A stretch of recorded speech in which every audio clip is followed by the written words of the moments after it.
Hey everybody, it's Brian and Erica with DCL Dorks. Hello. We are going to talk about some of the fun things we like to do when we don't get off at the port. Right. When you're frequent cruisers like us, some of the ports you've already been to, sometimes you're enjoying the boat or the ship so much that you don't want to get off because you haven't done it all yet. And sometimes you're just not in the mood for the beach. You hit one beach already. Maybe there wasn't an excursion you like. So just because you get pulled into a port, you do not have to get off the ship. Well, it's a really good way to recharge too, because usually on the dates, a lot of people do get off of the ship at those port days. So it kind of gives the ship you're able to kind of move around the ship a little bit easier, and it's more of a relaxing day. I find that because there's just not as many people around. Now, there's not going to be maybe as many activities going on because some of the staff and stuff is also allowed to get off and do their own shopping or their own,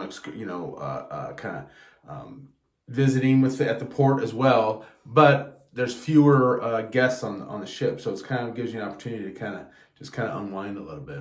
Now, you do need to make sure that you are cognizant that there will be staff on board doing some mechanical updates to the ship. They may come in and do some painting, or they may do some other things, and that's a little bit of the behind the scenes that you normally wouldn't see. So just give them their space to do their work so that it can be shiny and new when everybody else gets back on board. Mm-hmm.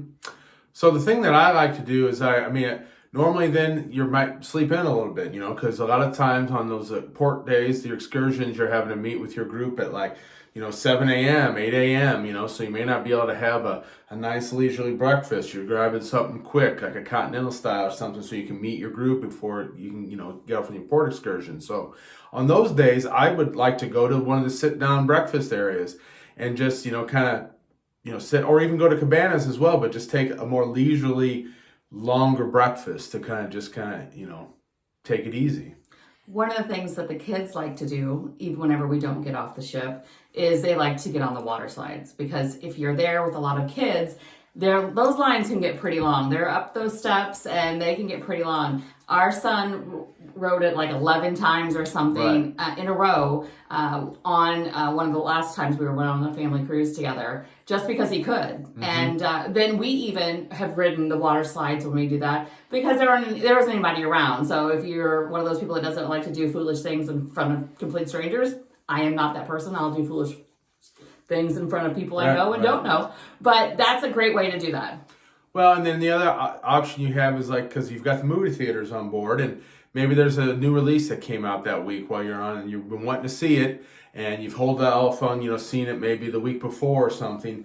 Those excursion days or port days, a lot of people are off the ship, so the movie theaters aren't going to be nearly as crowded. So if the movie time works out for you, you might be able to catch an afternoon flick, in the movie theater without as many people, and you won't feel crowded or anything. No, that's a really good tip. The last thing I like to do is take in everything that's on the Disney ship. When you're there, regardless of the size of the ship, if it's your first time, if it's your fifth time, you still will not have seen it all. So the areas are still open. Go inside, peek around, pay attention to the details. Maybe you went on the Art of the Theme tour earlier on the cruise and your spouse didn't, or your kids didn't, and you want to show them some of the neat things that are available on the ship.